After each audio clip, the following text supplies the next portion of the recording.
વગડે બેઠક પર મધુ શ્રીવાસ્તવે અપક્ષ ફોર્મ ભર્યું છે અને મધુ શ્રીવાસ્તવ આપણી સામે છે. આપણે हिंदी में बोलूंगा सब साथ में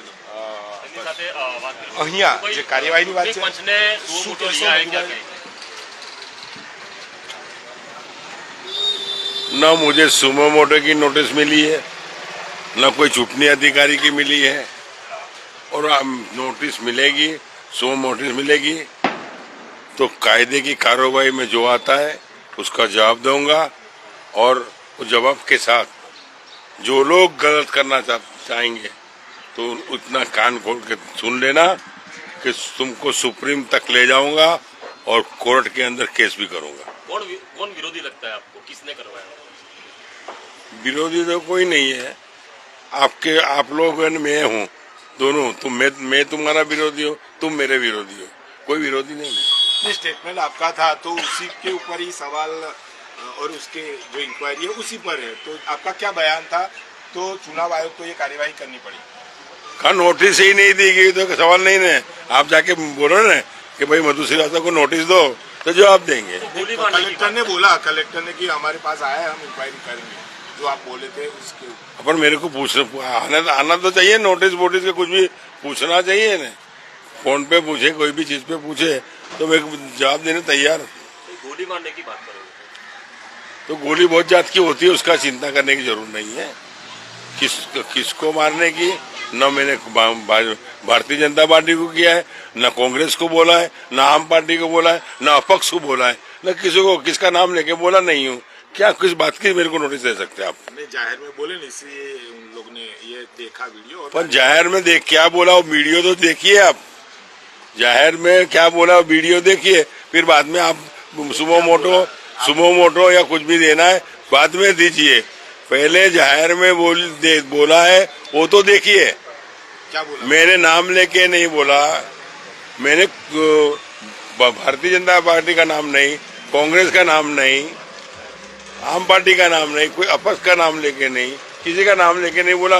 ये मेरे कार्यकर्ता की बात थी और कार्यकर्ता का भी नाम नहीं लिया, किसी का नाम तो लिया नहीं है, कहाँ से सुबह मोटर लगेगी? पंच जो निर्णय लेगा आप उसको मानोगे? चुटनी पंच को जो निर्णय लेना ले ले, फिर सुप्रीम वाले को लेना तो ले लो ना, मैंने गलत बोला ही नहीं है तो सवाल कहाँ आता है?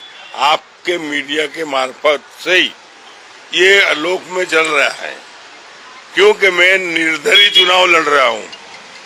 मैंने सेवक तरीके लोगों का काम किया, एक बजरंगबली का भगत तरीके मैंने काम किया है। 46 साल से मैं शनिवार के दिन उपवास रखता हूँ और 46 साल से दर शनिवार को शाम को 6:30 बजे मंदिर पे जाता हूँ, चाहे मिनिस्टर आया हो, प्राइम मिनिस्टर कोई भी आया हो, तो मंदिर पे बजरंगबली के मंदिर पे जाता हूँ। और 45 साल से हनुमान चालीसा और 5 भजन करते आया हूँ, उसका सहारा लेके ही मैं चुनाव लड़ने वाला हूँ। बजरंगबली ने का आशीर्वाद मिला है, बजरंगबली का आदेश मिला है कि आप अपक्ष लड़िए, आपको पार्टी ने अन्याय किया है, कार्यकर्ता नाराज है, कार्यकर्ता के नाराज के आधार पे कार्यकर्ता की मीटिंग हुई और कार्यकर्ता ने कहा कि मधु भाई आप अपक्ष लड़ो और बजरंगबली का भी आशीर्वाद है, आप चुनाव लड़ो। और अपक्ष का फॉर्म भरा, अपक्ष का फॉर्म पास हो गया है और पास होके चुटनी जीतूंगा, उसमें कोई दो मत की बात नहीं। सवाल अपक्ष का नहीं है, सवाल आपको, आप गोली की बात कर रहे थे तो कौन सी गोली की बात कर रहे थे, वो तो अब सवाल सामने आया है। वो तो नोटिस देंगे तब मैं बताऊंगा कौन सी गोली है। मेरे को सुमो नोटिस देगा, कोई चुटनी अधिकारी नोटिस देवे तो मैं बोलूंगा कौन सी गोली है, बताऊंगा कौन सी गोली है। इसके लिए परेशान किया जा रहा है। अब बात सही पकड़ी आपने, अब बात पकड़ी, क्योंकि चुनाव में अपक्ष तरीके लड़ रहा हूँ, मैं आजाद हूँ आज। पहले जरा पार्टी की मर्यादा था कि पार्टी की मर्यादा में रहकर कुछ बोल नहीं सकता था, अब तो मैं आजाद हो गया हूँ। और आजाद इसी तरह का हो गया हूँ कि मैं बजरंग का भगत हूँ और बजरंगबली के आशीर्वाद से आजादी की तरह मैं चुनाव लड़ने वाला और जीतने वाला हूँ, उसमें कोई दो मत की बात। आजाद तो वही हुए आप, क्योंकि आपने एक जो 3 फॉर्म भरे, एक में बीजेपी का भरा या 2 अपक्ष भरे, तो बीजेपी का तो रिजेक्ट हुआ, इसलिए उसका एक ही बात है, 3 फॉर्म भरे थे मैंने।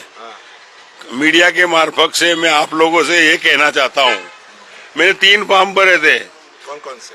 2 अपक्ष भरे थे और एक भारतीय जनता पार्टी का भरा था।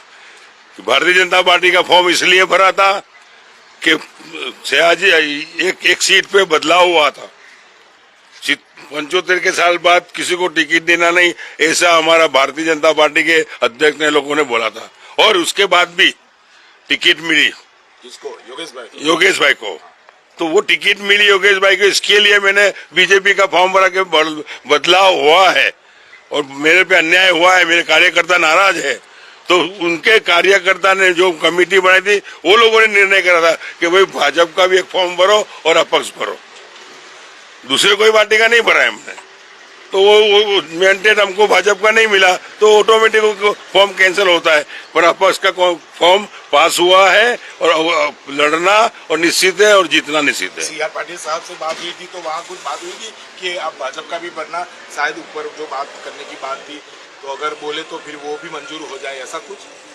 ऐसा कोई हो भी सकता है। उन्होंने आश्वासन दिया था कि मेरे हाथ में नहीं है, ऊपर मैं पूछता हूँ कि क्या हो सकता है, आप शांत रहना। मैं शांत हूँ, मैं आपको पाटिल दादा कहता हूँ। हमारे मराठी के अंदर बड़े भाई को दादा कहते हैं। मैं पाटिल दादा करके बात करी, बहुत रिक्शे से उनने दादा ने भी बहुत रिक्शे से बात करी। उनने ऐसा भी कहा कि मधु भाई मैंने आपके बारे में आज तक में कहा था कि मधु भाई श्रीवास्तव दबंग है, पर मधु श्रीवास्तव नॉन करप्टर है, कोई करप्शन नहीं किया, ऐसा दाग लगा नहीं है और भाजपा को भी दाग लगाने नहीं दिया। वो सर्टिफिकेट भारतीय जनता पार्टी के अध्यक्ष ने मेरे को दिया है। बिल्कुल साफ बात, आपने दबंग है ऐसा बोला उन्होंने, कोई भी दाग नहीं है वो भी बोला। अब हमारा आखिरी सवाल की, क्योंकि अपक्ष लड़ रहे हैं, जीत की कितनी उम्मीद, क्योंकि सामने भाजपा भी है और भी कई जो है उम्मीदवार कांग्रेस सहित कई लोग हैं। मेरे बजरंगबली का मुझ पे आशीर्वाद है। 45 साल से उनकी तपस्या कर रहा हूं मैं।